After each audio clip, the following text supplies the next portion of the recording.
इकडे खासदार सुप्रिया सुळे यांनी देखील पिंपरी चिंचवडमध्ये संत तुकाराम महाराजांच्या पालखीचं दर्शन घेतलं। त्यासोबतच त्यांनी यावेळी अडचणीत असलेल्या बळीराजाला न्याय मिळू दे अशी प्रार्थना सुद्धा केली आहे।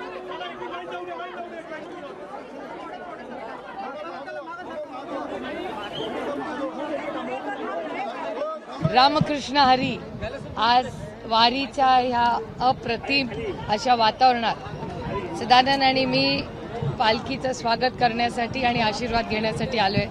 माऊलीचा हा संपूर्ण उत्सव सोहळा हा आपल्या सगळ्यांसाठी पंढरपूरकडे मजल दरमजल करत माऊलीचं नाव घेत घेत ज्या प्रेमाने विश्वासाने सगळे चालत असतात त्या सगळ्यांची भेट घेण्यासाठी आम्ही आलेलो आहोत। आज पाऊस ही पडतोय ही आपल्या सगळ्यांसाठीच खूप आनंदाची गोष्ट आहे आणि संपूर्ण महाराष्ट्रात चांगला पाऊस पडू दे आणि अडचणीत आलेल्या बळीराजाला न्याय मिळू दे। एबीपी माझा, उघडा डोळे बघा नीट।